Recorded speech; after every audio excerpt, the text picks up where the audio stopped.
Mayong adlaw, mabuhay ug madayaw. Pero wala ko sa dakbayan sa Davao. Ano jud, gusto nila nga sundan pod nako. And I know deep in my heart na I want something else. I know I'm capable of being an engineer, capable of being a teacher. But then as I grew up, I have realized that my heart goes for entrepreneurship. And I need to explain that to my parents na ano, like this and like that. And even though mingon sila nga, pag ano na lang day, pag maestra na lang, pag engineer na lang, pag law na lang. That's what my father dreamed nga, mag-lawyer ko. Of course, Ate Mitch was one of my inspiration. Kay Miss Iligan. Tapos friend pa gid na ako siya. Very close friend. Tapos siya ang ano sa ko nga, uy Drix, what if mo appeal ka ginani, ang mga pageants. Tapos, pero ang first and foremost yun na ako nga inspiration nga mo appeal atong MUPH is not a public figure or something into pageants. Ang inspiration din ako ato is my sister. Kanang na-mention na rin ako sa akong advocacy. Ako ang sister kay deaf to siya. So, siya din ang nag-inspire sa ako kay ang ako ang advocacy is awareness sa mga deaf. So, siya din ang number one na ako inspiration. Ano ni-appeal ko ato.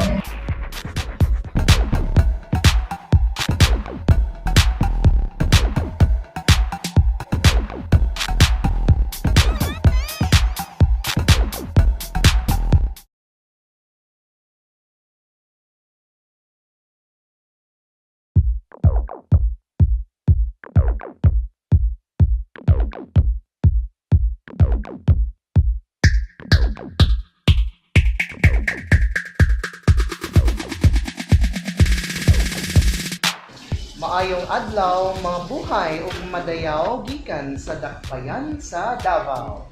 And we are here once again for another edition of our one-on-one heart-to-heart interview. Here on the Kadangpan Digital Facebook page, Kadangpan Digital Network Facebook page, and Kadangpan Digital YouTube channel. Let's not wait further ado because she's already here as of course this is Kumustahan Galore ang atong pagabuhaton 2 months kapin since she was crowned as the concurrent and the reigning Mutya ng Davao 2025.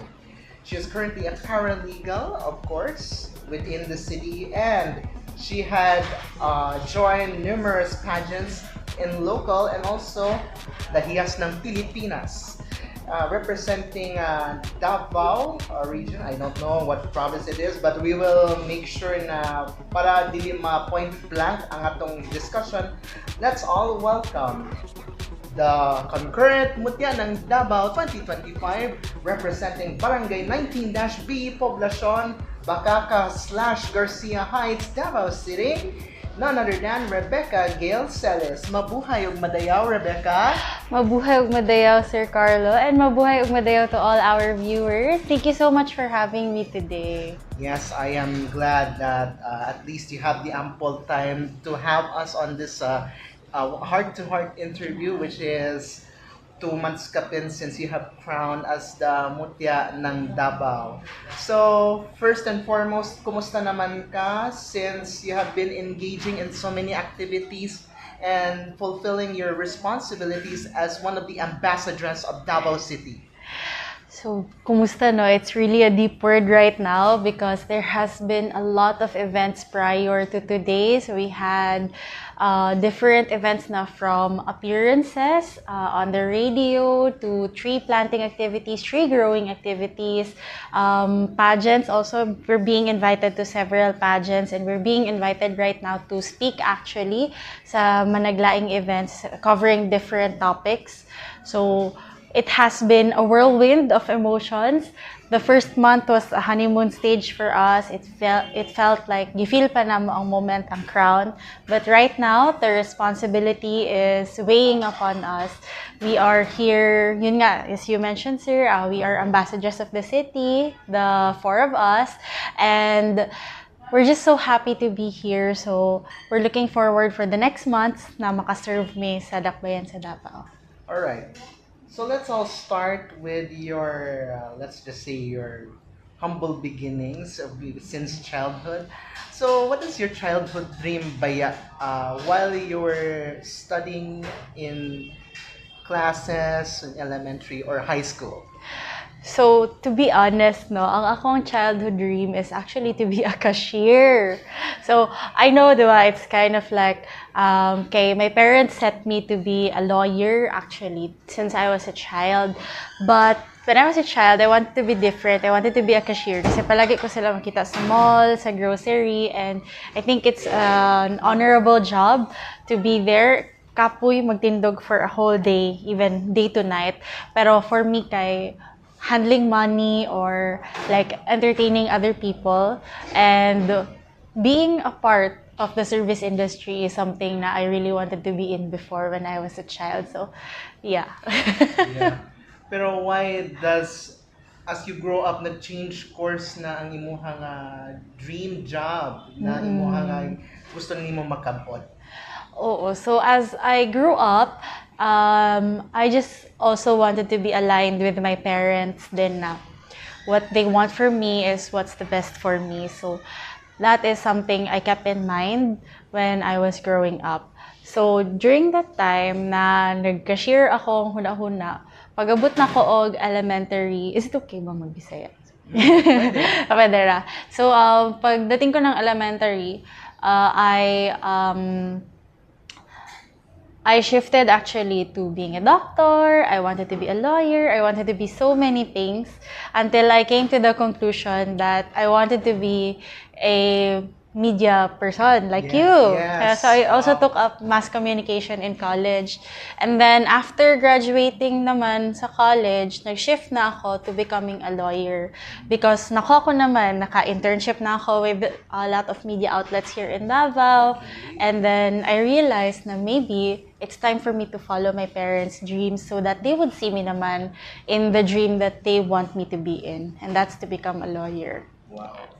Interesting, Bea, because maybe through the years that you have been doing several jobs, but still, you have given the ample time to fulfill the wish of your parents. Anyway, I am intrigued about entering into the pageant. Oo, so gusto na akong may balaan. When did you start nga ni sulod sa pagrampa sa mga pageants? Okay. So, the story is... Dagan kay story, no? Yes. Alright. So, when I was a child, taga-Catalan pekanyo jud mi, Yes. sir, before Barangay 19B. Okay. So, nag-relocate lang mi sa downtown kay mas dool sa mga workplace, sa school. But when I was a child, niapil ko og Little Miss Wellspring Village sa Catalunan Pequeño. And that was my very first pageant. And then, after that, the next pageant I joined was in school now when I was in grade 3. And then the next was in high school, but those pageants were like I had zero training din before. So nag-join lang jud ko because plus points, because gipa-appeal ko kay cute and but then so it was a long hiatus from high school. Isa lang pud ka pageant akong naapilan in high school, and that was a school-wide pageant. And then after Ana, nag-law school ko. It really wasn't in the cards for me to join a pageant. In 2024, I joined Butya ng Davao 2024 edition with Hana, Yes. Mutya Hana. And that was my very first real pageant. But still, zero training and all. So I just, I think the plan there was to experience lang. The screening lang talaga, sir. Pero sawa ng Diyos, nakapasok tayo sa top 30 candidates. And that's where my pageantry story started. After Mutya ng Davao, sunod-sunod na, we went to Mutya ng Buhangin, Mutya ng Davao del Sur. I even reached Surigao del Norte, the end of Mindanao, Claver. And I also reached nationals. And that's all because of the grace of God. Yeah. Kani, intriguing kayo ang post nimo because for this year you have joined again the Mutya ng Davao, but you said if you will not make it, it will be your last But I would just want to know that how come the second time around that you have joined the Mutya ng Davao, although there are some familiar faces in the pageant, the contenders from the previous pageants you have joined, and how is the experience that you're taking the risk that you will go for a second try? Yes. So for the second time around, joining Mutya ng Davao this year, again, it wasn't really in my cards, sir. I was planning to go back to law school, work na talaga. But then, gitap ako ng handler ko na maybe it's time to try again. Let's give justice naman sa supporters mo. So, I was actually just there to enjoy the show. Winning is not in my cards. Sa totoo lang. But if, when the floodgates of heaven opens, it really opens and it floods. And yun na nga, I was also shocked to win. I was not expecting to win. I was just there to give my supporters a very good show kasi they've been with me, ni ato sila digos, mag-support sila online. So ako gusto na ko ibalik sa ilhaon sa ilang hatag sa kuha.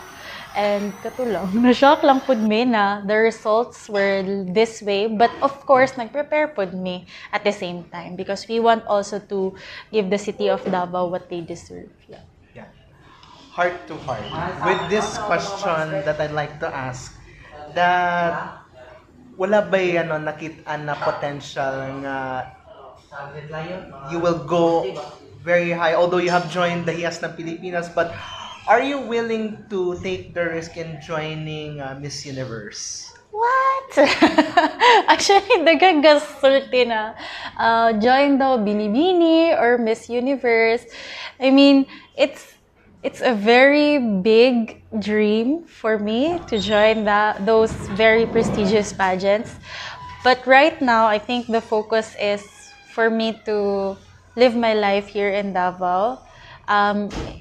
It probably isn't in my cards right now again. But if if the opportunity arrives, maybe sometime next year or 2 years from now, we'll see. Yun lang. So let's look forward to that kung matuman gyud ang imo ang gibuhi nga pulong kay monitoring baya ang mga pageant aficionados, mga enthusiasts, and as well kay naka-cover naman kog pipila ka pageants. So anyway, gusto lang nako i-open up regarding, I think you have said that you are a survivor of domestic abuse, but what does this situation that happened to you had made you stronger in the long run, despite na naay mga instances na mga struggle, mga challenges in life through law school or kanang sa imuhang everyday life? What made me stronger? So I have mentioned also before that I actually survived an instance in my life. For 2 years, I was in an abusive relationship. And for those 2 years, I really thought that maybe I deserve this.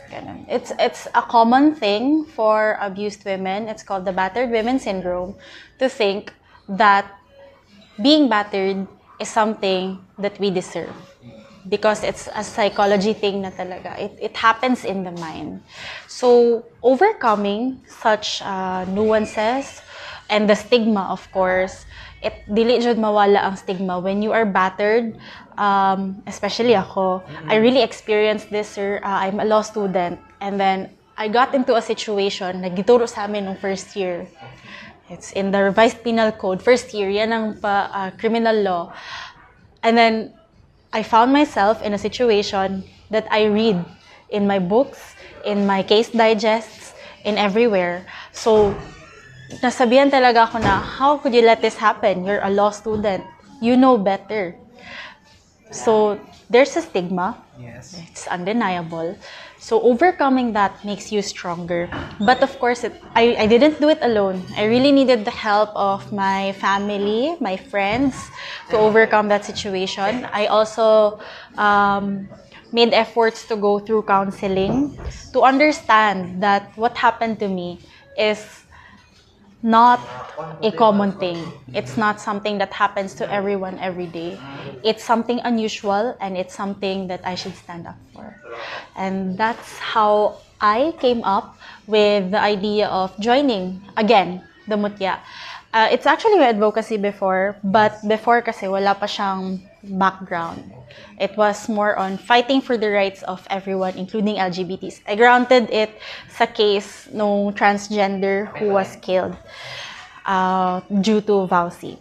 But this year, I grounded it also sa sarili ko. So I'm not just fighting for my own rights. I'm now fighting for every woman, every person who identifies as a woman, and everyone who has been battered and abused.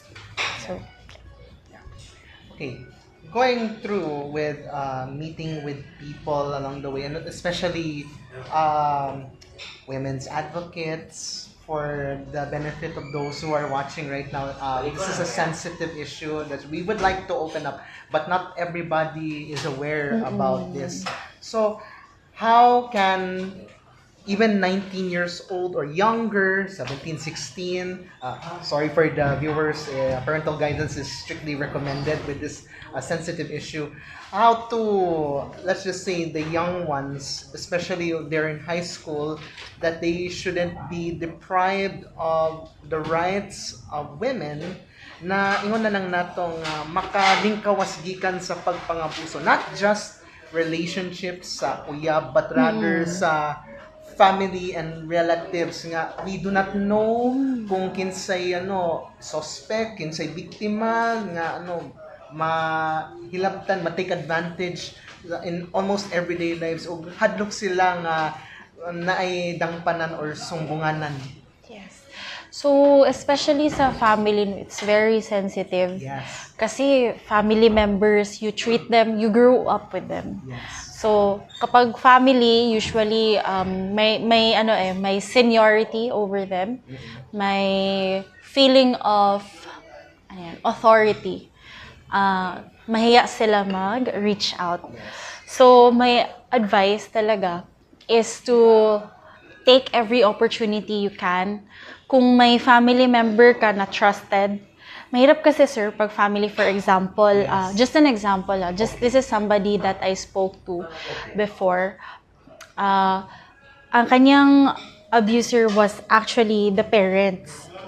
And it's hard. Kasi the parents, kahit magsumbong siya sa lolo, lola niya, or sa mga aunt and uncle niya, it's still kapatid ng parents, or parent ng parent niya. So parang, masakit sa heart na mahiya daw siya. But actually, the truth is, a lot of people are willing to help, especially pag younger ka. I also attended actually yung CSAM na this is online sexual abuse against children na forum, I think last 2 weeks ago or last week. And there are NGOs or non-government organizations who are willing to take the mile for you. DSWD is the doors are open. If hindi siya super accessible, your teachers are willing to help you. Yun ang nakasave sa kanya, ang kanyang teachers. Speaking to the teacher, because maya nga siya kung sa family niya sabihin. So the teacher actually helped her. And right now, okay na yung life niya. So, I will not mention names na lang po. Sensitivity, confidentiality din. But with intervention, especially sa atin, outsiders tayo, diba? And we will always notice kapag may person na abused or may person na So, it's sensitive to approach, but make sure na kung mag-approach tayo, it's in a way na kumustahan lang. And if hindi mag-open up, huwag pilitin. Yeah. But if mag-open up, tulungan. Yes. Tulungan talaga. Even if stranger tayo sa kanila, we don't know what they're going through. Yes. Maybe they need us. Yeah. So likely, for those who are watching, if women are in danger here, kung binabastos sila, mao ni ang dapat na hand signal. It's like this. Then, parang kung nasa pangalan, this one. Yeah. And the last one. Kung if your life is really in danger, bisan kinsa na lang kuyogon na wala ta kabalo, even your closest friend at any time you can be a victim by it. So, do not wait na butang sa alanganin ng kinabuhi sa atong mga kababaihan. And actually, to open this up, I have attended mga 3 years ago, kung masayop, almost 3 years ago regarding sa OSAEC, sa media, of course. Pero of course, it's from another organization, from Talikala Foundation. Yeah, Talikala. Yes. Anyway, so balik ta sa let's just say pageant. So discuss because I think that one of the most memorable na imo nga na sanmutan is of course the national competition for the Hiyas ng Pilipinas with Maria Isabel Pelayo. Because I always mentioned regards from Maria Isabel Pelayo. So, Ani, can you share to us what was the experience of joining one of the national competitions that you have represented in the province that is given along with your fellow sister candidates for the entire Davao region together with Samantha Mariel Enario and Carly Jane Chua? So the national pageant, Hiyas na Pilipinas 2024, I was actually roommates with them, with Sam, Ate Carly, and Ria, the Davao people. So I represented Digo City, Davao del Sur. During that time, national pageants are a different animal talaga. They are bigger. Maraming masyadong sponsors. We had a lot of sponsors visit from time to time. We woke up very early and slept very late.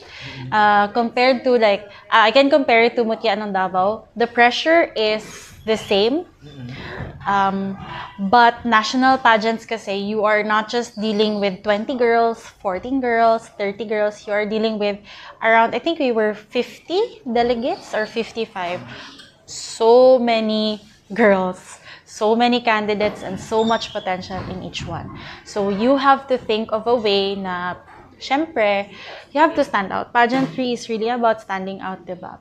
So you have to stand out. But of course, na-joy mga blessed ni Lord. And maybe, yun nga, as can I quote Ate Jan Marie and Ate Mai, I watched her video before, and she said that pageantry is 50% skill and 50% faith. So, even if 50% ka sa imong skill, if it's not yet your time, it's not your time. So, during the time, it wasn't my time, pero I can tell that the experience is enriching. Kasi we had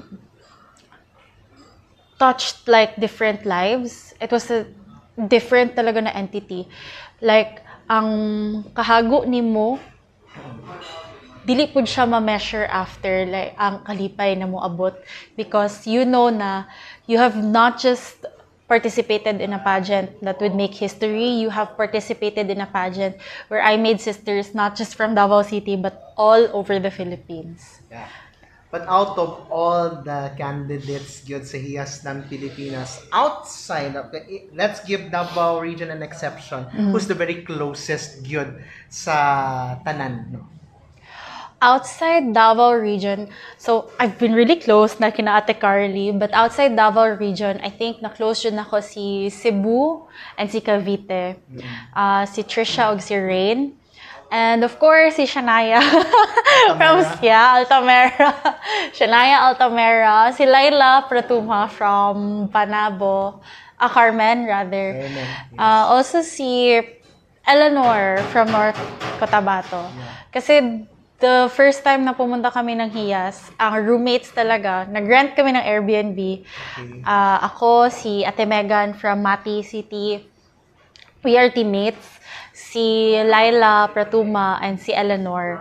Isang Airbnb kami. The first time na nag-fly kami ng Manila, sila ang kasabayan ko.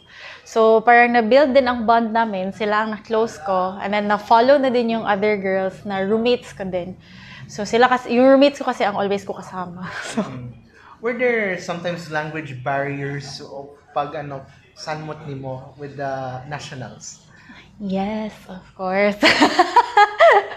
So, the primary language that you have to speak is Tagalog. Although, Team Mindanao, half sa delegates kay Team Mindanao, may sumag kasinabtanay, may Bisaya, ang mga taga-Visayas pod. But you still have to speak Tagalog kasi the people from Luzon will not understand. And isip usa ka Bisaya, maglisod ko og Tagalog. Pagka sinapit atong dilaan. True. Yeah. So, lisod kay siya, pero nairaos naman. Good. At least para makasabot na ka, the next time that you would visit Luzon or Manila, you will get to learn the language na baya. Especially non-Cebuano speaking. Anyway, was there a time nga murag na ay usa ka candidate na wa kan naganahan every time kung may competition, especially I don't know kung may situation nga halos they don't want to talk to you in such na ba? Oh, yeah. Of course, there would always be instances kasi you can't please everyone. Even if it's a short time lang, you expect na may sisterhood. Meron talagang people who have their eyes on the prize. And because of that, sometimes animosity grows. But it doesn't really matter to me kasi after the competition, everything goes back to normal. I experienced this in HIAS na there is really there are candidates who pag competition na talaga game face talaga sila, you can't talk to them. Yeah. But after naman ng pageant, sisters na kayo ulit. Yeah. So it's very challenging ba ya. Anyway, ato ning open up regarding katong the recent visit sa imong advocacy, which is of course Angel's Walk. Sa usa man ni katong gibuhi nga story regarding that your mother, I guess, is a special needs teacher. Yes. Yes. Well, how important ba ya is you needed to understand them sa atong mga parents nga dunay children with special needs, not just autism but also mga ADHD, mga Down syndrome, different spectrums ba ya of with special needs ba ya, whether na yung mga some things na we wanted na whatever it is na mabuhi sila nga normal just like the rest of us. Unsa to? So, for parents, I grew up kasi we had also a schoolhouse in Catalunan Pequeña before. So, nag-grow up ko nga naami gina-cater. At first, kay nag-start siya as tutorial center for children. And then, nahibalaan sa neighborhood na akong mama is ped teacher.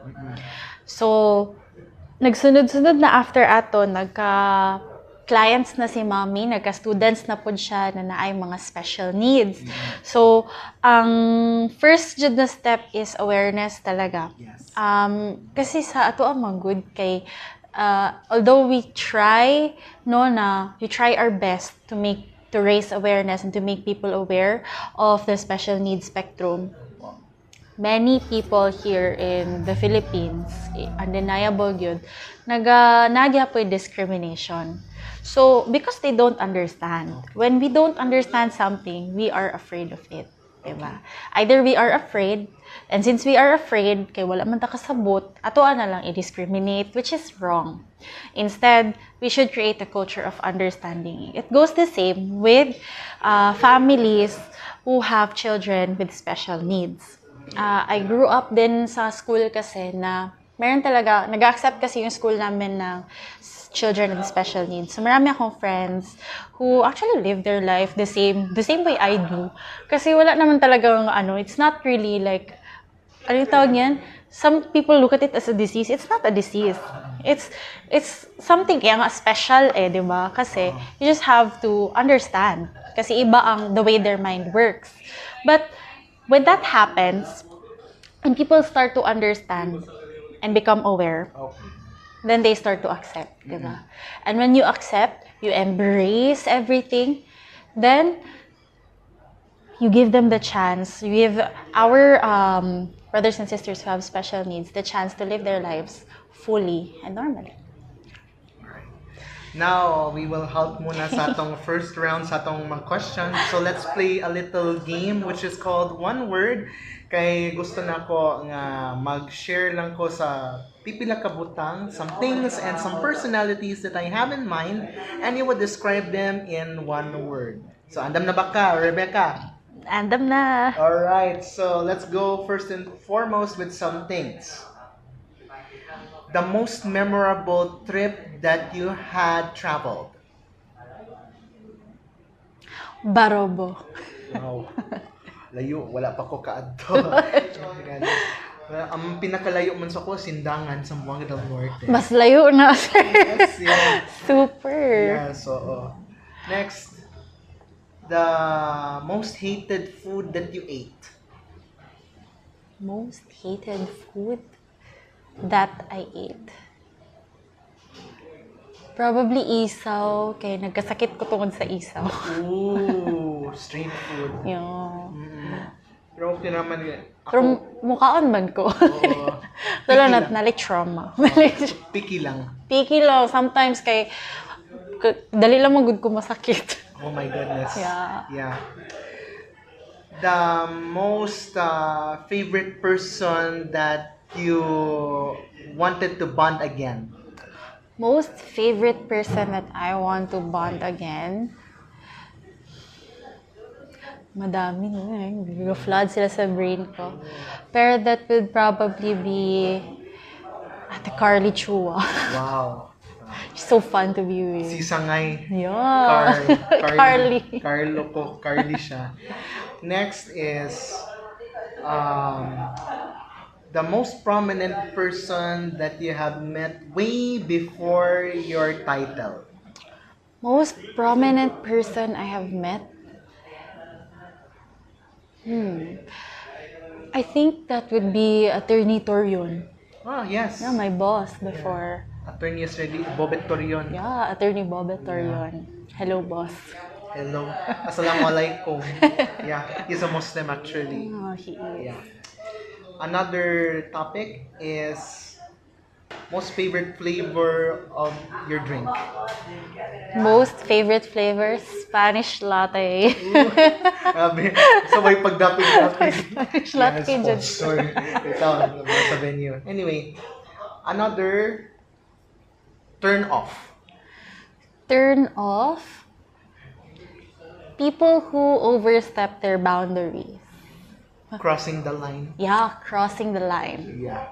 Okay. Turn-ons. Turn-ons. People who know how to understand. Yeah. Okay. Let's go on to some personalities. Here's the first one. Your predecessor, the first female plus-size mutya, Hannah Mage Picho. Confidently beautiful. Right. Former Diwa ng Davao 2024, Jan Marine Rendon. Strong-willed. Former Sinag ng Davao 2024, Yuan Preglo. Yuan is very beautiful. Undeniable. Super.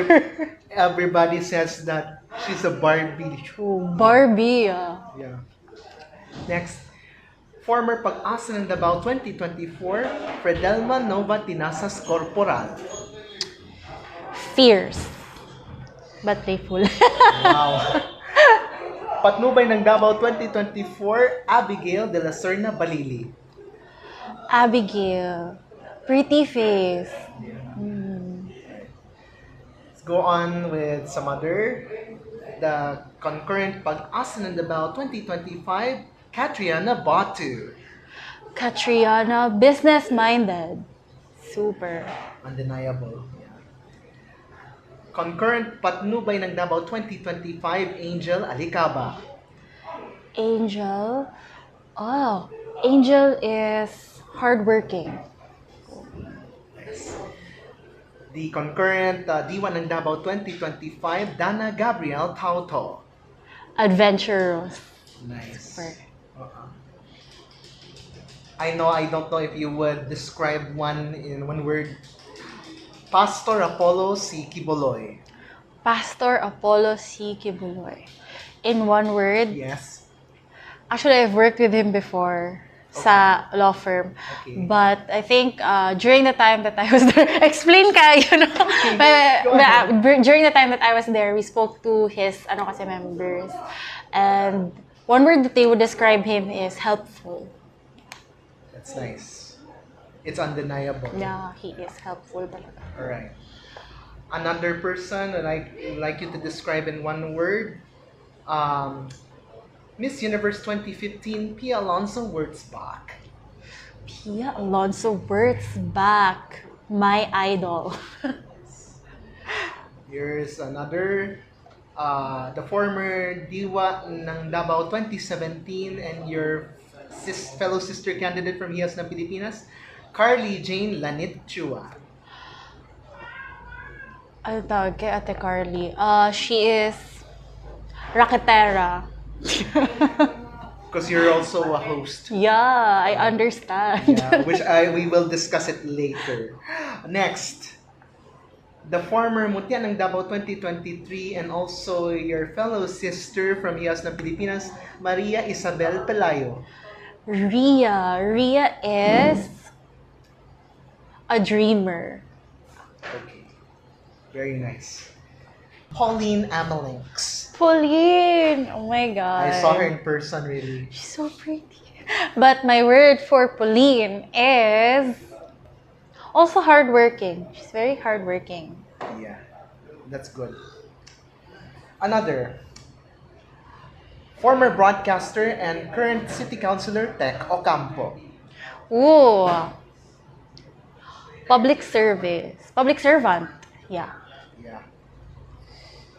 Your boss, Councilor Jessica Cookie Bungguyan sa way pagdapig-dapig akong pariente. Matinud-anon. Yeah. Truthful. Truthful. Nice. Buutan pod. Oh, butan, yeah. Mas fitting butan dyan. Legit. Okay. The outgoing Vice Mayor and Councilor-elect J. Melchor Kitain Jr. Smart, intelligent. Yeah. Outgoing Mayor and Vice Mayor-elect Sebastian Baste Duterte. Leader. Leader talaga siya. Nice. Our Philippine Vice President Sara Duterte. Oh, my favorite woman right now. Yeah. Vice President Sara Duterte for me is an icon. She's an icon. Yes. Veronica Kitty Duterte. Ooh, Kitty. Kitty is strong. A strong woman. Yeah. Next is the Jessa May Huelar Simon. Oh, Ate Jessa, my classmate. Wow. She's my classmate in law school. Ate Jessa is actually a role model. Nice. Undeniable. Attorney Luna Acosta. Oh, si Ma'am Luna. Ma'am Luna is, for me, having worked with her, she is someone who is a jack of all trades. Nice. Attorney Sweet Advincula. Attorney Advincula, Councilor Advincula Yes. is also, for me, with the heart of service. Nice. The incoming city councilor, Attorney Antoinette Petit Principe. Oh, Attorney Petit. She is also a role model. Wow. Lawyers who are in public service are role models for me. The incumbent city councilor, Attorney Diosdado J.R. Mahipos. Attorney Mahipos. Wait, maalala ko ang kanyang cardboard standee. The man who always says hello. Yes. Great. Very nice. Our former president and our mayor, Rodrigo Roa Duterte. The father of the city and of the Philippines. Yes.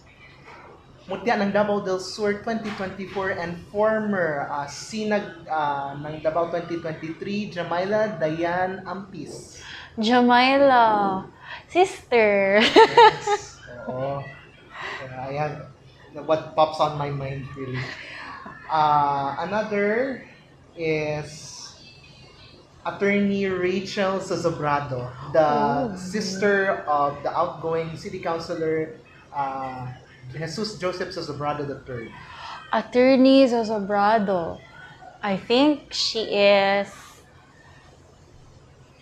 ano ba? How do I put it? Somebody who knows what she wants to do. Yeah. Ano Okay. tawag dyan? Is there one word for that? Yeah, it's very a lengthy word. Really. Another is Davao City Tourism Operations Office Head, OIC, Jennifer Ricardo Romero. Ma'am Jen, of course. She is the mother of all tourism activities in Davao City. Ang haba naman. Yeah. And she is also very hardworking. Okay. The Department of Tourism Regional Director for Davao, Tanya Virginia Rabatan. Ma'am Tanya, she is a woman who creates vision into reality. She is a realizer. Congressman Pulong Duterte. Congressman Pulong Duterte. Also a person with an iron fist. Nice. Pulong's son, the incoming congressman of the 2nd District, Omar Vincent Duterte. Oh, incoming Congressman Omar Duterte. My encounter with him mas mutya ng buhangin, and I think that he can also make decisive decisions, especially pag nalagay na siya sa plate. Okay. Waiting. Yeah. Another son of Congressman Pulong is the incoming City Councilor Rodrigo Rigo Duterte II. Someone to look forward to. Okay. I don't know if I could allow this next person so that you don't like, if you like to pass. The outgoing Congresswoman, Attorney Migs Nograles. Oh, Attorney Migs. Actually, I watched her before on TikTok. TikToker, and intelligent naman siya. Yeah. Okay. Let's not discuss further about that person. Anyway. The outgoing City Councilor of the 2nd District, Augusto Javier Javi Garcia Campos. Oh, Sir Javi. He is also intelligent. Okay. Playing safe. Okay. All right.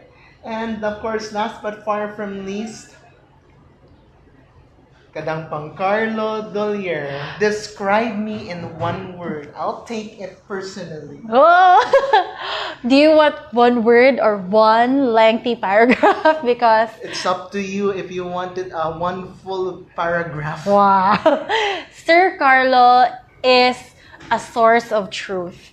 As a media person, I think he delivers news well, and at the same time, he is into pageantry, which is something that people should look out for because it's a very big platform. Thank you for your services. I take it. That's about it for the one word, but thank you for answering all of the things. And let's go on as we are about to end our interview. There are a couple of questions that I like to take right before we wrap things up. This is in relation, of course, you were saddened because about your fellow sister of Mutya, Ibon Ortega, which she had eventually resigned because she had chosen the greater pasture in the endeavor.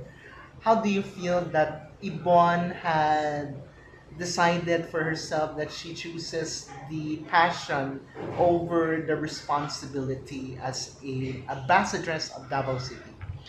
Yeah, so Ate Bon, actually, when she broke the news to us, we were really sad to see her go. But we're also happy for her kasi she's an only child.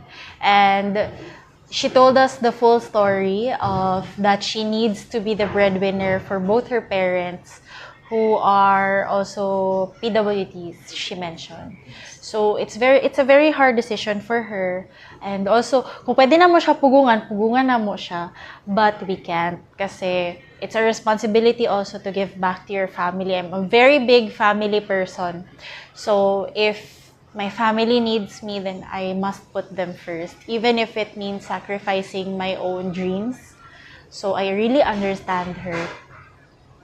Although we hoped na hindi masyado soon ang pag-alis niya.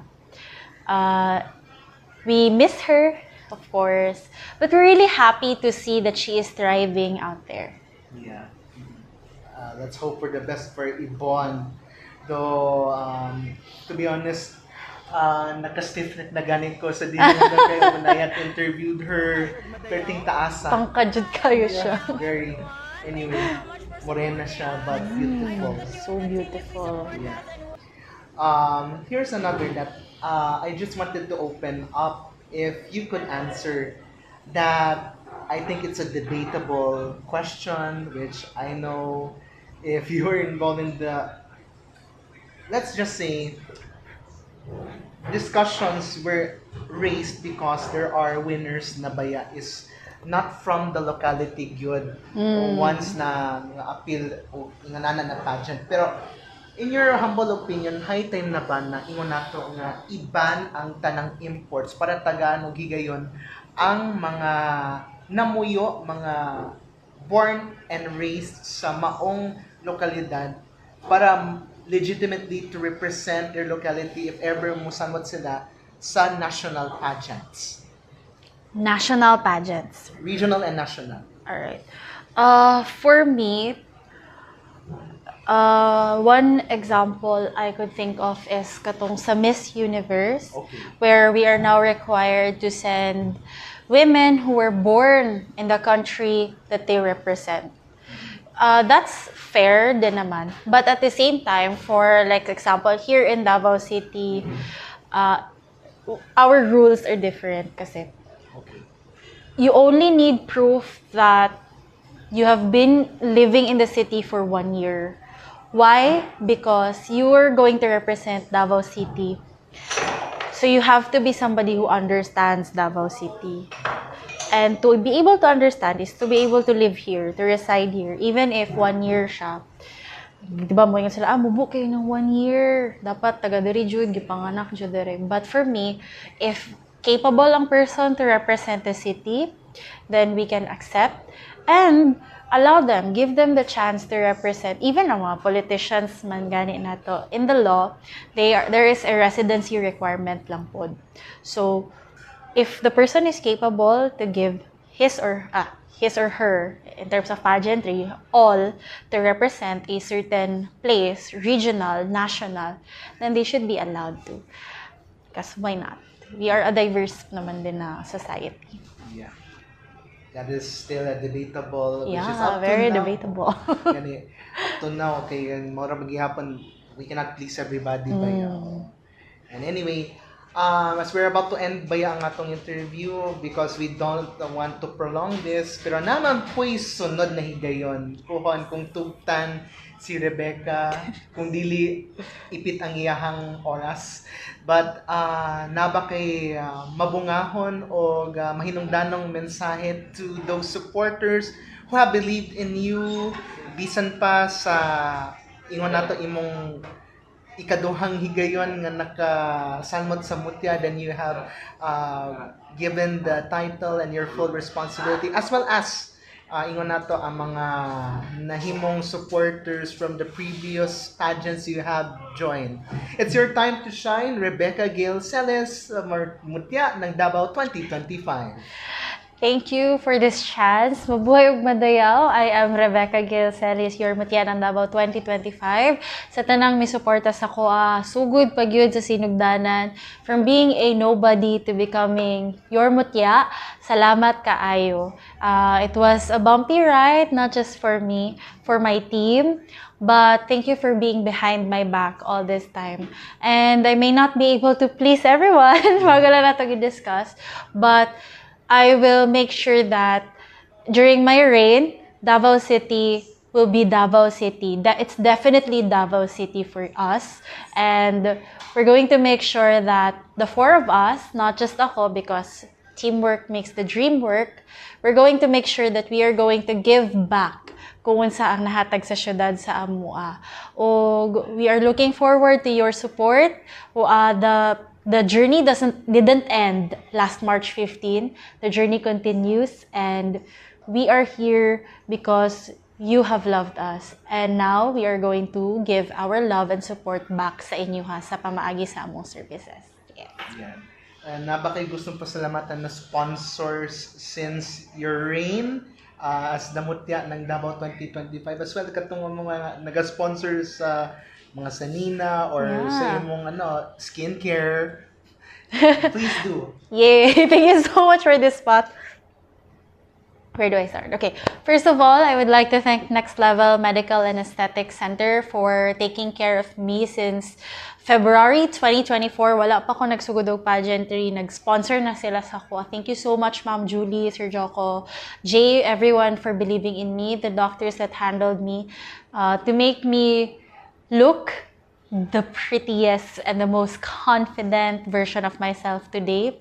Also, thank you kay Doc Chelo Agudo of Chelo Dental Center for taking care of me during my HIAS days and even until today, for being my dentist since day one. Thank you so much also sa Love and Styles for providing my outfits. Becoming their ambassadress is a dream to me.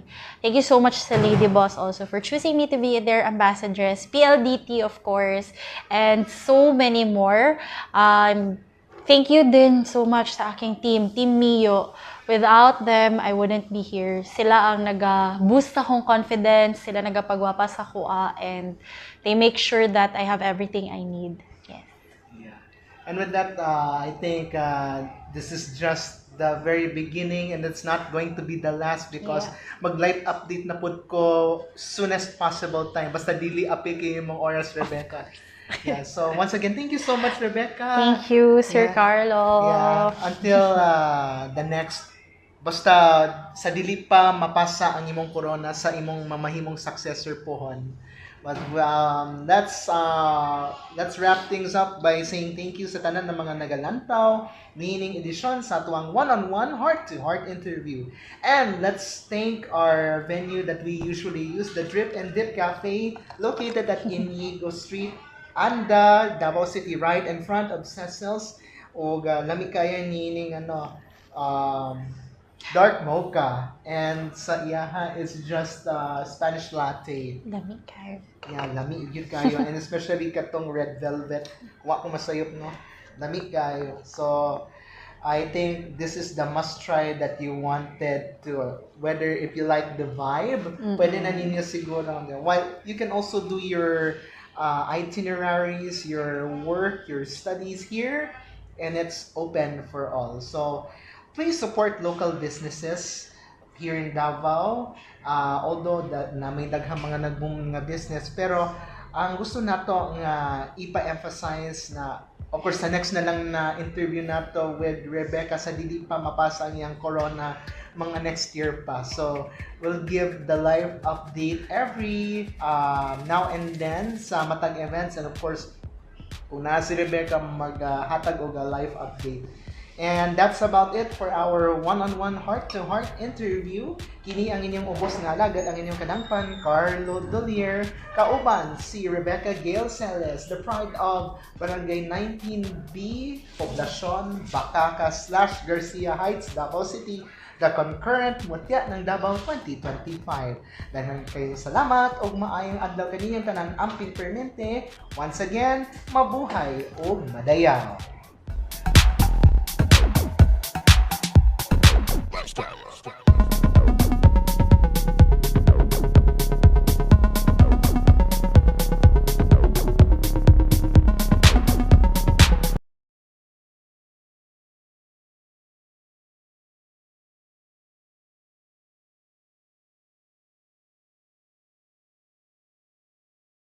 Mayong adlaw, mabuhay ug madayaw. Pero wala ko sa dakbayan sa Davao.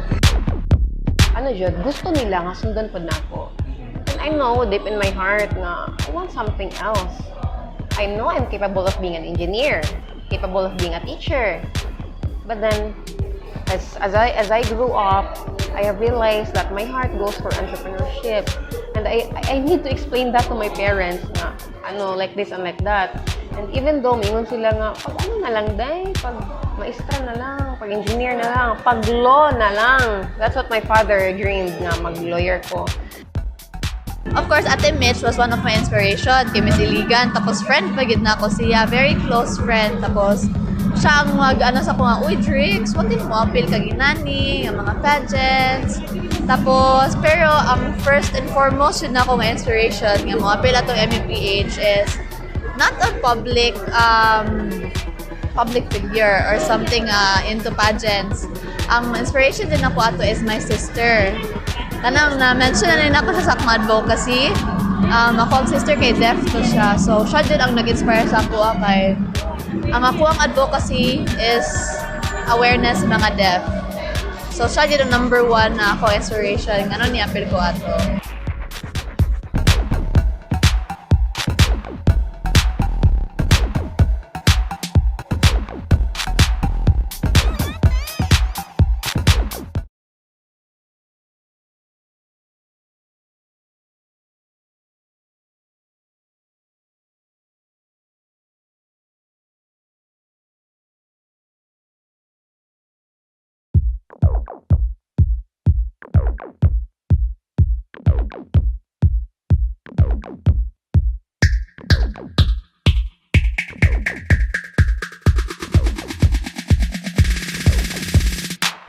Maayong adlaw, mabuhay o madayaw, pero wala ko sa dakbayan sa Davao.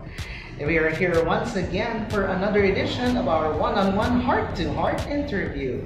Here on the Kadangpan Digital Facebook page, Kadangpan Digital Network Facebook page, and Kadangpan Digital YouTube channel. As part of our 5th anniversary, this is a unique interview that we are going to show you right now because we are here in the heart of the land, the majestic waterfalls, and of course, the industrial center of the South, Iligan City, Lanao del Norte. And we are now being joined by this lovely lady, and she is the former Miss Labason 2024, former Miss Iligan 2022, and of course, an events host herself. And she is the pride of Barangay Buruon, Iligan City, Lanao del Norte. Ladies and gentlemen, Mitch Dimple Villaver Mabala. Mabuhay og madayaw.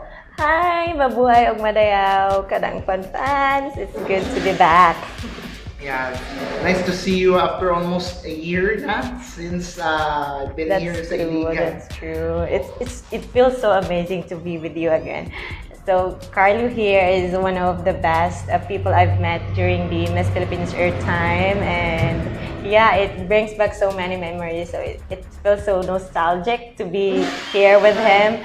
So I'm just so excited to see him, and I'm so happy to be with you. And of course, shout out to all our Kadangpan fans. Yeah, thank you so much, and I think this is timely because nanghinayang lang ko because supposed to be to interview some of the candidates, but of course very strict ang schedule at that time. Yeah, that's true. Yeah, so timely that it happens right here and right now in your humble abode. Yes, welcome to Buruon. Yes, a very far place. Yeah. So first and foremost, how are you and how is your life doing? Well, so to sum it all up, I feel so great and I'm okay. I'm doing so well. I have the career I want. I have a job right now. Since I graduated after my Miss Philippines Earth time, Miss Philippines Earth Mindanao time, I graduated and then I found a job. I'm working now as a virtual assistant and I have been enjoying my job so well. And right now, I've been looking forward to conquer more stage, something like that. But to sum it all up, I feel so amazing. Yeah. Okay, let's all start with I suppose that nobody asks for, But what is really your childhood dream when you were studying pa? Oh, so my childhood dream it's definitely to be a beauty queen because back when I was in grade 4, my father organized church. He's a president in our church. So parang nag-organize siya ng events in our place. He give fun to people. So that's where I saw or I was introduced in the world of pageantry, in the industry of pageantry. So yeah, when I witnessed girls competing across our city there sa Mimbalot because I'm from Mimbalot. So when I witnessed, oh wow, I feel so empowered and there's this spark in me na, oy, why not try? Like parang ganon. But I was so young back then and boyish pa ako. I'm so boyish. And so, yeah, so my father told me also that maybe you should join. Give it a try. You should, explore on your potentials. You deserve this. You just give it a try. And so, yeah, I give it a try and I could still remember some memories that my father once told me. He wants me to try walking, to do the pasarela, and I was so young. I was in grade 4, and I do that also. And I was looking forward. After that, I was looking forward to see myself on stage. And that's when I started my career in pageantry when I was 14 years old. My very first pageant in Mimbalot. And yeah, I explore more horizons. I was introduced in municipality pageants. And then I competed in Iligan. I competed across neighboring municipalities in Zamboanga. I also competed in Miss Philippines Earth Mindanao, bringing the pride of Iligan City. And that's where I discovered that how powerful pageant industry is. How it gives women the platform to, not just showcase our bodies, not just to show our beautiful smiles, but to really speak for causes that we're passionate about, to make impactful changes. And that's where I found out that this is something that I should be holding on. And I have been keeping that with me until now, that this platform could change lives, could touch many people, and I am still carrying that values in me. Yeah. So, why you have moved here in Buruon from your origin? I was born and raised in Boroon. My God, loud and proud. Okay, but why you had moved to places by whenever you were representing your municipality or the city of Iligan? Yeah, I have been competing at different competitions already, and it's true that I have been representing different municipalities, different barangays. So it was just like a stepping stone for me to really know my potential and to assess where I could go more and to assess every experiences that I've had. And I'm just so thankful that I may not be from this place, I may not be from this municipality, but it feels so amazing to embody the culture of a new place, like to really feel that you belong despite the fact that you're not born and raised there, but it's the feeling of, being welcomed in a community where you're just new there, but you're embracing what they are, who they are, and what the culture is all about. And it's something that pageant can also do to really teach or to really taught women, to really taught beauty queens to embrace culture in different communities and to relate to many people. Yeah. Okay. To summarize up about your time when you were the reigning Miss Iligan 3 years ago. Yeah. And what was the experience when you had joined and you had experience participating in different activities, being the ambassadress of Iligan City? So when I won the Miss Iligan crown, it was then I have given the platform because as I mentioned, I have the passion in me to address causes. And I mental health is just so important to me. It really matters to me because I've also had personal experiences that I kept to myself, and that's where I draw my power to advocate for mental health awareness. And during my time, my reign as Miss Iligan 2022, I've worked with I was part of a new launch of an organization in mental health. It's the Mental Motivation Philippines Incorporated. I was part of that, and for so many years now. So I've been working with them for so long, and it feels just so amazing to voice out or to give awareness about mental health, what the stigma is all about, and why should we look on each other and to really value our feelings, because we do not know when someone is having a difficult time, because we all do have stress, we do suffer a lot of things, and it's really important to check on to what surrounds you, because mental health is just something that we should really talk about these days, especially these days. So that's why I understand more the importance of acknowledging the stigma and to really talk more about mental health. Yeah. Dili ba yan lalim, no? Especially... Dili gidalim. Okay, especially namatyan kag ginikanan, namatyan kag apuhan, or your closest friend, and then much worse ang imong kauyaban. O di dalim lisod ba yan move forward if mental health persists. Yeah, it's really hard to cope up on some things. We do not know when are we able to survive such dilemmas in our lives. So just saying, hey, how are you doing, or just checking up on someone really means a lot. Yeah. Okay. Can you trace back to that time when you joined the NPEM 2023, of which Yes, I am of course. part I have of so it, many memories because there. so many memories I had. So likely, though I haven't met you personally, but it's just katong time na nag-cover lang ko. But what is that experience na nimo kang one of the contenders representing Iligan City? Yeah, I have so many core memories during my Miss Philippines Earth Mindanao time.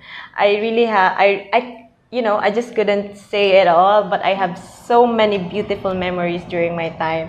So I think one of the best memories that I've had as a Miss Philippines Earth Mindanao candidate is to embrace the culture and to really met the different aspects in Davao, the tourism, and to experience the delicacies. I think that's really something, because it does not only tell us what Davao is. It does not only tell us what northern Mindanao or what Mindanao has to offer, but it tells us that how rich we are as Mindanaonons, and how capable we are as Bisaya. And I think that's something powerful, because I do not only met the culture, but I also have the experience to hear more language, because dito na ako na-experience na other than Bisaya in Iligan, there are still words existing that Davaoenos speak that I am not familiar. And I think that's something it's really beautiful to meet new culture and to learn new things. And one of the best is just the friendship that I've had with the girls. Yeah. Well, I hope in the next time that you will visit Davao, just let me know, and I Of will course. be your tour guide, because though with a very strict schedule at that time, then I was covering, still, you get to learn a lot. Of course. So Mr. For the page here is always our go-to buddy during our Miss Philippines Earth time. Yeah. Not gonna deny that. Okay. Di na to na i-deny po niya. Medyo cliche, but I'm forever grateful ba yan. Of Anyway, course, kami po. yeah, anyway. That's what I said, kung wala po, wala mo. That's true. That's what you always say. Yes. Oo. Okay. Let's go on forward katong the latest ni mo nga pag-compete sa Miss Labason last year. Yeah. Ani, what sets apart from the previous pageants that you had joined, and how do you see the improvement of being on stage in a different municipality ba yan? Yeah, it was very I would say the farthest in Zamboanga del Norte, because it's in Zamboanga del Norte, and yeah, I would really consider it as one of the farthest places I've traveled also as a candidate or as a beauty contestera. And I would also say this, that it's the most challenging part of me as a beauty queen. It's the most challenging competition that I have joined, because not just that I'm competing with high caliber contestera across Zamboanga Peninsula, but I am also challenged with time, with my trainings, because it was very serious to me. The opportunity was given and I had to took it, because the person who also invited me is important to the family. So that's why I took the opportunity, and the pressure is really real. It's giving me an everyday breakdown whenever I reminded the pressure, and it's really hard because I can see that all of us are deserving. And oh my God, one of I think it's the best also. I don't regret experiencing it, but I think it's part of how and why I won Miss Labason, because I've experienced a lot. I've had this rashes in my face, because if you're not aware, in Bisaya we have this called buyag-buyag. If you're new in such place, so I was new in Zamboanga, I was new in Labason, and I've encountered this and the fact that it was the first day of our preliminary competition, and I have this rashes across my face, and I couldn't my makeup artist couldn't concentrate, couldn't focus on the makeup, because I'm so sleepy, I'm so tired, and I don't know why my body is not just coordinating. I don't know what happened, but I feel so drained during the first day of our competition, but I managed across the when the competition begins. I know I just have to pull it off, and so I did. It was really challenging, and to consider that Zamboanga beauty queens are just really high caliber. They have the talent. I mean, I've been competing with high caliber queens across northern Mindanao, across Mindanao. In Iligan here, we have a lot of beauty queens who are very talented and who really has the potential, but they're different. They really know what they're doing. They are trained. It's just an everyday work for them. So competing is not something new. The pressure, they can manage that. So as for me, I have to step up. I have to know my game, and that's where because Miss Labason for me, I would really consider that as I have to push myself so much just to be there. I have to push myself so hard just to get the crown, and so I did. So that's why when I get the crown, I was so emotional, because I look back with all the challenges I've encountered, the pressure and the hard times that we had. To consider, I was studying back then, so during my Miss Labason time, so it was really worth it. It was not just me. I also prayed a lot for it, and it was given to me. Kanang during that time ni mo, dili ba challenging ka tong if ever mo manawag ang Tagalabason sa inyo na event, needed your presence? Does it have to be prepared sa imo ang ample allowance for your travel from Iligan to Labason. Yes, the Labasonians are very generous. So they really provided me with not just the support, but the welcoming spirit is always there. That's why I love Labason so much too. So they really took care of everything whenever I go there. I am accommodated well. I was provided with. And you know, whenever I go there, these people from Labasan keep saying, "Oh my God, hi! It feels so good to have you back here." It was something like that. So whenever I go back to Labasan, it's just something that really heals my heart because I know the love of the people for me is really different, and it's something that I treasure a lot. Yeah. Anyway, a heart to heart. Imong family or imong uyab pod fully supportive ba? Super supported jud ko sa akong family. Even my parents, they know because I've been doing this for so many years. I started my first pageant when I was 14, so it's something that is not new to them. And whenever I competed, they're always there to support me. They're always there to provide me with guidance and keeping me grounded. Especially my boyfriend is always there to just do the things that he's capable of, to do his duties as a boyfriend, the support and how he takes care of me whenever I have competitions, whenever I do hostings, whenever I have events. He's always there to support me and to just be with me.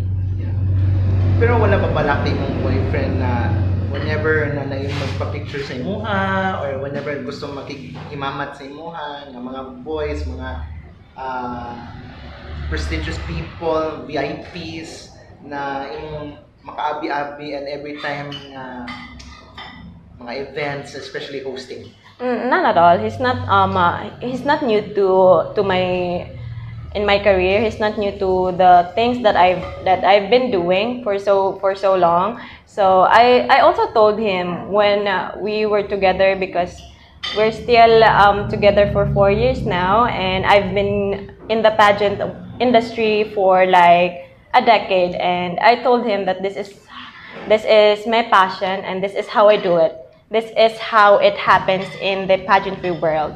So people are just talking to us from time to time, and I have to keep this contact with so many people. I have to be involved. So it's something that I do, and it's something that I love. So there's nothing that he can do about it, because whatever I love, he loves it too.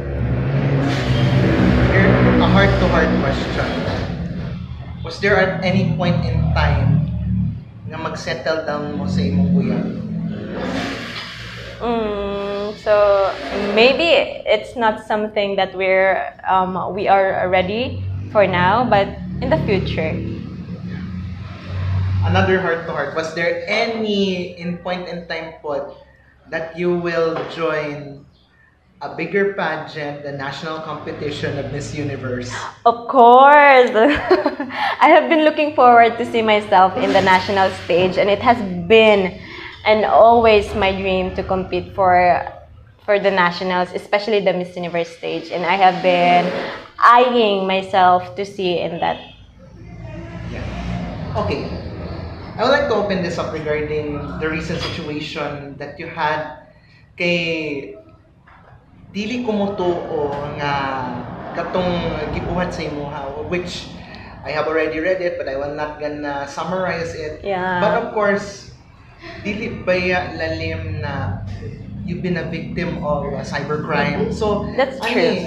Let's say katong dapat na ma-aware sa tanan, especially you that you have been experienced na sila nakakita sa ingon anin na daw nga murag na ay scenario nga nang luib sa laing lalaki, grabe.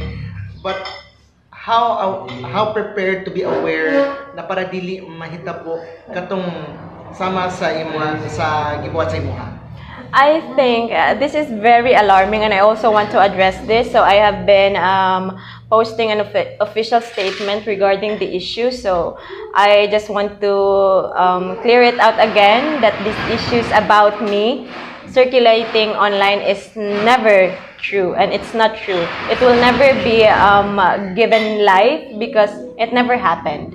And this is something that we should address right now, especially given the platform, and especially that I also have the voice because I am a public image. I already had the platform and across many titles. So I think this is something that I can leverage given the platform of Kadangpan Digital Life. So I think that we should give awareness about cyberbullying and especially spreading false information online.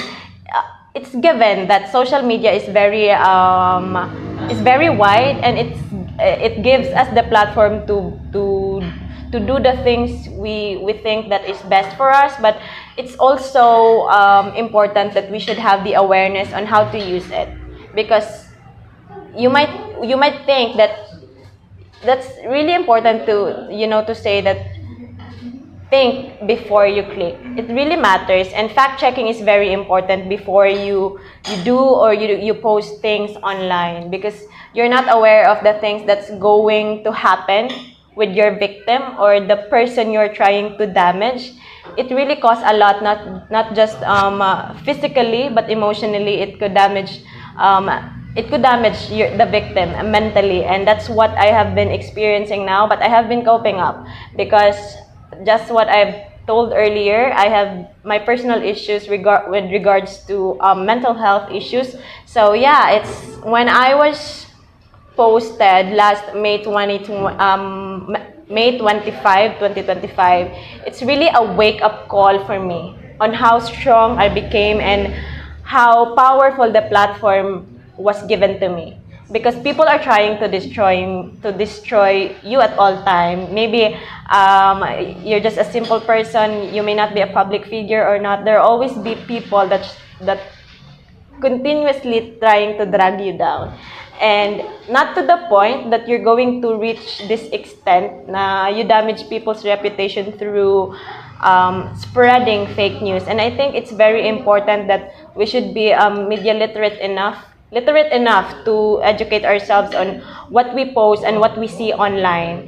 And I think that given the platform of Digital Kadangpan Live, this is I want to spread the awareness that if you're using your social media platforms, be sure that you do fact checking, because it's important that we are informed with what's happening around us, especially the issues that we're going to believe or we're going to spread, because it's really important nowadays. Because I've also observed that people are believing ganito ganyan, whatever they see online, they believe it, and this is something alarming.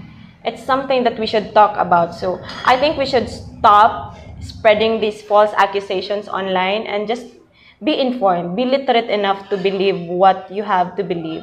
Fact checking is very important, and what I can say about this is cyberbullying is not just a joke.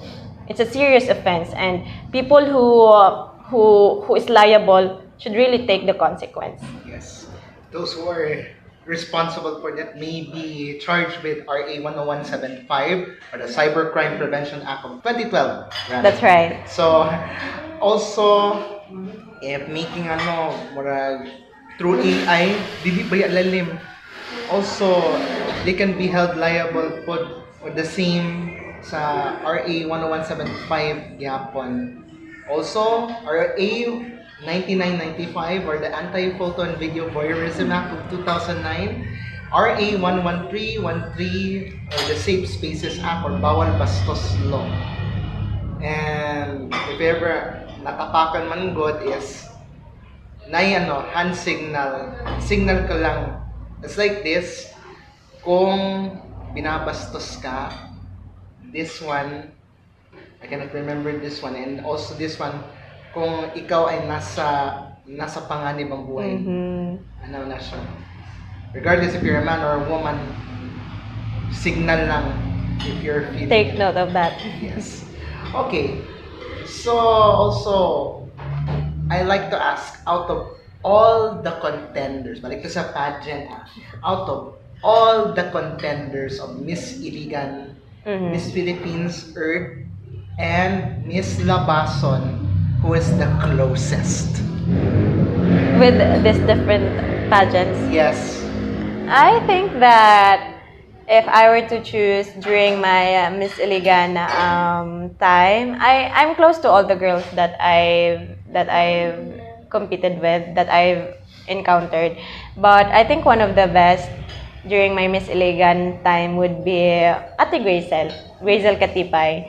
And also in my Miss Philippines Earth journey, Mindanao, Miss Philippines Earth Mindanao, would be Feliz. Feliz is such a very bubbly person, and I just really love her so much. And we've been exchanging communications from time to time, even up until now. And I just think that she's the best person in the world during my Miss Philippines Earth time. And I think that during my Miss Labason time, Miss Labason is one of the best. I could truly say Miss Labason is just one of my core pageant, and one of the best girls there is Christine Joy Velez. Definitely, she's just an A to me. Apologies that I laughed with the second one. Sorry guys, medyo nasamid na kung gamay. Pagkatungog na ako, I'm not going to elaborate pa. So, yun na lang po, mangutan na. Anyway, so let's play a little game which is called One Word, because I would share some things and some personalities that I have in mind, and you would describe them in one word. Okay, Are you ready? let's go. Okay, let's go on with some things. Just one word. I'm gonna say one word. Yeah, one word. Anything goes. Okay. So let's start. The most awkward situation that you have felt. Being cyberbullied. Undeniable. Yeah. But we have to be careful. But yeah. That's true. Yes. Another. A turn off that you had in mind. Pabida. Pambog. True. Yeah. I hate that attitude. Yeah. Okay. The most hated food that you ate. Oh my god. I have so many food that I don't eat, but I think one of the most is, I couldn't recall, but I do have food that I don't eat. What would it be? The kakani. I mean the, what do you call that? Latik or sapin-sapin. That, sapin-sapin. I just don't eat that one. I don't know. Everyone likes it I'm except sorry. you. Anyway, everyone likes it except you. But I just don't like the, itong it's, lapot. Mm. Okay. Okay. Okay. Sorry. Hands down. Sorry guys. I'm a proud Pinay, but I just don't feel it. Okay. Most favorite fruit. Oh, that would be orange. Especially orange juice. The best. Yes. Let's go on to some personalities. Let's go. Although I have limited knowledge in the people of Iligan, but I'll try. The mayor of Iligan City, Frederick Xiao. Hardworking. The outgoing vice mayor of Iligan, Dodong Alemania. Family-oriented. Iligan City Congressman Celso Regencia. Fathered figure in Iligan. Very, very ideal man. The incoming vice mayor of Iligan, Wek Wek Uy. Very loving. Nice. Si Iligan City Councilor Attorney Michelle Sweet. Very sweet. Obvious. Actually, Napoy Sweet, pero first name ba yan? Attorney Sweet Advincula from the 3rd District of Davao City. Wow. Which is Shout very- out, Yeah. Attorney Sweet. Yeah. Next, Miss Universe Philippines Iligan 2024, Juliana Acot Fresado. Fiercey. Very fierce. I just love her charisma.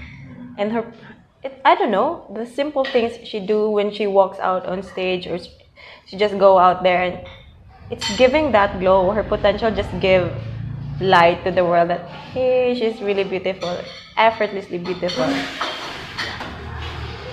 Your successor, the time former Miss Iligan 2023, Crystal Ann Codas. Brilliant. Miss Philippines Earth Mindanao 2023, Mary Bless Leones Aranyo. Humble. Si Miss Philippines Earth Mindanao Air 2023, Dimple Grace Normandia. Oh my god, I miss her and she's one of the best. So I would say that she's just sweet. Very sweet because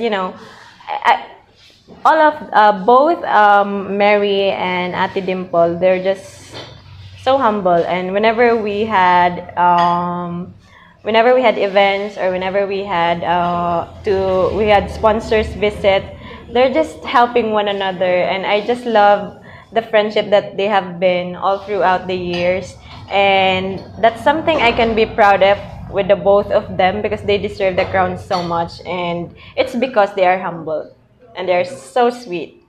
It shows out that they're not just beautiful, they have the heart.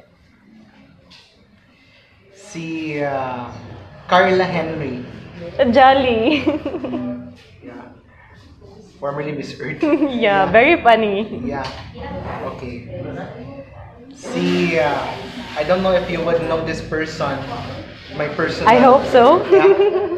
The first female plus-size candidate, Mutya ng Davao 2024, Hannah Mage Picho. Oh, I think I haven't known her that much. But I would consider her empowered. That's nice. I don't know if I could allow this next person with the lengthy name kay base ma-persona non grata ko sa ila. Miss Philippines Earth Air 2024, release, Clariani Thea Solomon Resentes. Oh my god, passionate, very passionate. Quiet lang po. Because Felice is just, hardworking, and she's committed with the things she loves, and that's something that I'm so proud about her. She's very true, very genuine. That's why she's, she really works her passion because her intentions are true. She is a genuine queen, and we're lucky to have her. We are lucky to have her. Okay, yun na lang po mga Next one, my personal favorite, Pauline Amelinx. Witty. Miss Philippines Earth 2023, Ileana Marie Aduana of Siniluan, Laguna. Oh my God. The Merriam-Webster of the Philippines. So I think my one word for him is the Merriam-Webster. Intelligent. Yeah, very. Okay. Miss Philippines Earth 2024, Ironel Alteche. Very funny. Because Ate Ira is, I have few moments with Ate Ira during Miss Philippines Earth, Mindanao, and whenever she goes, everywhere she goes, she's just giving this vibe, the energy that radiates with one another, and it's something that I also cherish during my Miss Philippines Earth, Mindanao, and I'd say that she really deserves the Miss Philippines Earth crown. Back in 2024, because she's not just genuine, but she's really not hard to get into. Next is Miss Universe 2015, Pia Alonso, words back. Oh, inspirational. I'm sorry for this. So yeah, Pia Words Back is, she's been my inspiration, especially in my pageant career. She's an ideal woman, and she's one of the fewest people that really makes me fall in love with pageants so much, and the things she do and her genuine intentions as well as a Miss Universe and as just a normal person is something that also empowers me to do more. Yeah. Okay. Si Clarice Jade Antopuesto. Oh my God, a beautiful woman. Very beautiful. Si Kalokalike ni one of the members of Bini, si Theophany Bell Arcadio. Oh my God, I consider Belle very cheerful. Because I met her and we've had few encounters as well during her competition in Miss Philippines. I mean in Miss Universe Philippines. So I known her so because my mentor and her handler is best friends. That's why I known her and I've had few encounters with her, and whenever we encountered, she's just this, "Hi ate, can I take a picture with you?" And she's just very sweet. So whenever she goes out and then whenever I encountered her, she's just Belle, very sweet, very talkative, and very sweet. Drixie Erika Cador na mag-out. Very brave. Very jolly. Well spoken. Yeah, that girl, I known her too because I've witnessed her first during Miss Tipanoy. I was one of the judge, and I witnessed Drixie. And the moment I listened to her preliminary answer interview, I was so amazed. I'd say, wow, this girl would really go far in the pageant industry. I know that her potential would really, give her the platform to inspire a lot more. And I know that one day Drixie will really conquer bigger stages, rather aside from the Miss Universe Philippines Iligan. Next is my favorite lady. I think I know that. Binibining Sindangan Kalikasan 2023, Oh. Liza May Yeah. Vergara Ruiz. See, I know her. I know her favorite. I know his favorite is Liza. So Liza is, for me, she's empowered. To top it all up, she is very close and familiar with the surname that I carry. She's very tough. I witnessed her. I don't have a lot of encounters with her, but I known her because she's one of the candidates previously in Miss Universe Philippines Earth. I mean Miss Universe Philippines Iligan, and before she withdrawn, I've met her and I've also listened to one of her during the press conference of Miss Universe Philippines Iligan. So yeah, I can see that her passion is burning, and the heart of just being a beauty queen is it's not just her heart is for being a beauty queen. She's just there, inspiring humanity, and I think that's something that is unique with her. Okay. Lanao del Norte Governor and Congresswoman-elect Angging Dimaporo. Wow, very, but very. I don't know. She's just every word that we from Lanao del Norte are thankful for. So I couldn't describe her with just one word, I think. But I would consider her, what would it be? Distinct. She's very, she has the power to put us all together, and she has the power to just lift Lanao del Norte, and that's something that we are so grateful for. Okay. Congressman and Governor-elect Khalid Dimaporo. Yeah, I would consider Governor Khalid as what would it be? What word would best describe him? Resilient. He's very resilient. Nice. That's why the people of Lanao loves this family so much. Another, my favorite woman, our Philippine Vice President, Sara Duterte. Oh my God, so strong. I just love the courage of the Duterte family, but Sarah, emphasized it more, not just being a Duterte, but she really inspires a lot of women across our nation, and this is something that we should cherish, to have somebody like Sara Duterte, to have somebody like our Vice President. She is she is unlike any other. Former President and Mayor Rodrigo Roa Duterte. Oh my God, unbreakable. Yeah.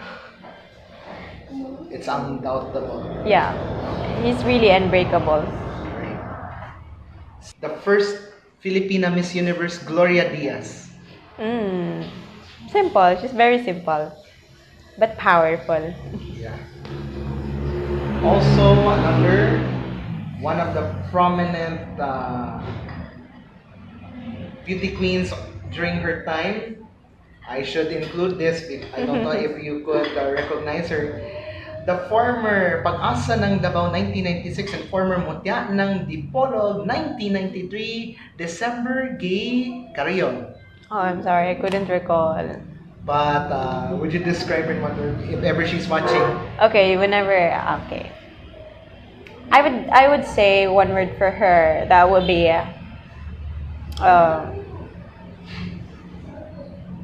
transformational. Also,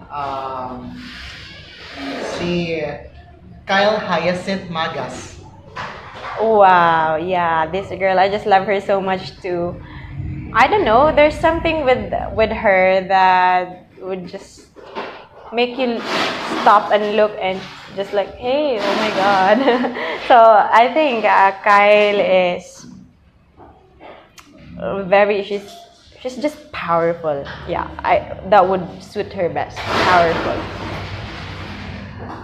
And of course, last but far from least, Kadangpan Carlo Dolier. Describe me Oh in my one God. word.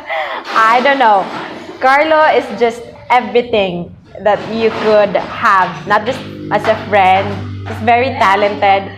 He has so much, but if I were to describe him in one word, that would be, what do you call it? That would be, I just couldn't find the right word, because, Carlo, he has the skill, he has the mind, he has the talent, and he works for everything he deserves right now. He doesn't complain a lot. He's the best friend that you can have. So, if given one word, I think that would be inspiring. So, why I would say inspiring? Because he has the drive to do the things he loves, and he always push himself forward to pursue it, and to give platform to certain causes and to help people to voice it out. He's given people the platform to tackle about different issues in communities, to give women the platform of empowerment. And yeah, I would say that Carlo is really an inspirational man, because he really put his heart with the things he do. He put his heart with the skills he has, his brilliant mind. He's just so inspirational, and he's an ideal broadcaster that we could. I am just so proud that we have someone like Carlo Dolier. I take it. So that's about it for our one word, and just about to wrap things up because I have to ask a couple of questions.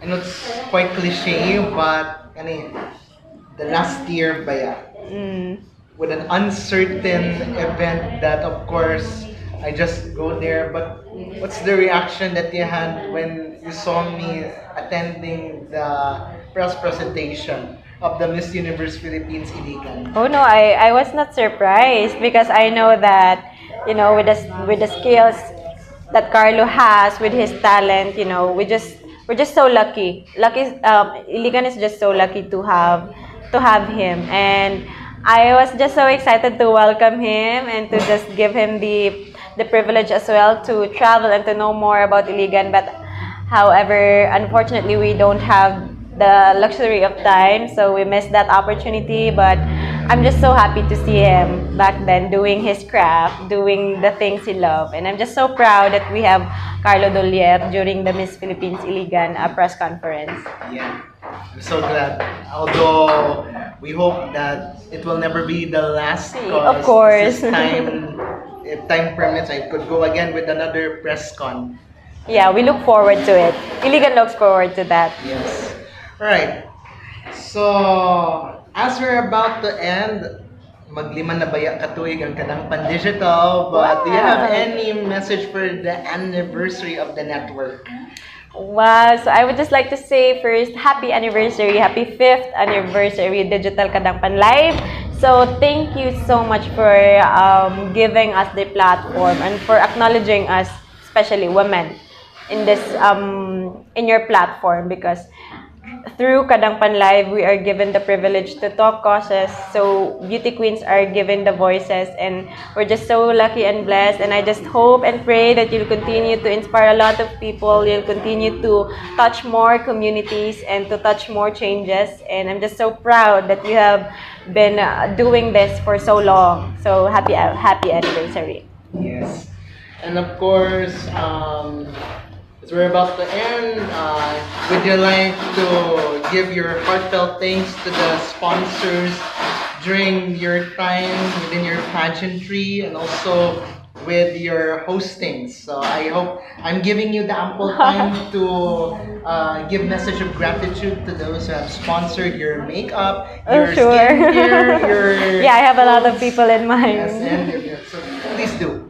Okay, so first and foremost, I would like to say thank you to my personal handler, my mentor, Mama Janelle Lonongo. Thank you so much for helping me push through in my entire pageant career. So I wouldn't be this far without him, because he pushed me forward in joining my first ever municipality pageant back there in Kaoswagan. And of course, I'd also like to give the best shout out to our team, Mama Jordan, my Q&A coach. Thank you so much for guiding me to have this, to be comfortable with what I say, and for giving me the confidence, for boosting my self-esteem as well. And the angels of Mama Neil, so Tita Bibi, Roland, thank you so much for guiding me. Tita Kurt, for all the support in the times that we've had together, Mama Asnor.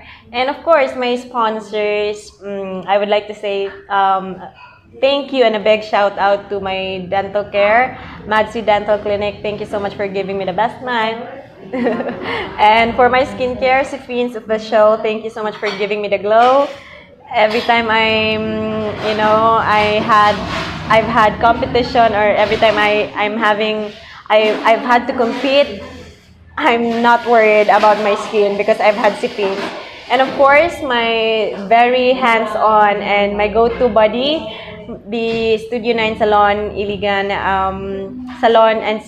Studio 9 Iligan Salon and Skincare. Thank you so much for my beauty care, for my beautiful nails, of course. So yeah, whenever I've had competition as well, they never forgot to give me the best care, and I'm just so lucky to have Studio 9. So a big shout out and thank you so much as well to you, and of course to the people who've introduced me in the world of hosting, Sir Romir Liboon, Madam Trexel Imborong.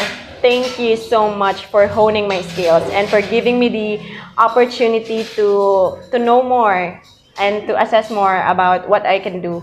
Thank you. Yes, and with that, thank you so much to the Miss Iligan 2022, Mitch, Dimple, Mabala, and I know this will not be the last. This will never be the last, Yes, of course. Yeah. I think I'm more capable than the one in Iligan, which is Squadilogs. Grabe. But anyway, as we're wrapping the things up, please accept this token of appreciation Wow. from Malagos Chocolates. Thank you. I'm sharing my heritage to you. Wow. Yes, and of course, Davao in Iligan. yes, and of course the T-shirt from Malagos Garden Ah, Resort, thank you. and the souvenir shirt from Davao. Ayun. Totally, Carlo Dolier is not just here to give me the platform, but he's here to bring me Davao. Thank you so much. The Davao has brought to you here. Yeah. Yes, so pasalamatan sad nato ang venue na atong gigamit karon. Yes, of Mao course. ang T Amore na nahimutang diri sa highway sa Buruon, Iligan City, and kani atong ginapakita nako sa inyo ha karon. This is My favorite place. What the non-Iliganos and Iliganos has to offer. Na fries, na chicken and spaghetti, and also the delicious whatever it is, milk tea or what. Bahala na kung sa cold drinks, and you can also have your bondings while you're having your lunch or dinner.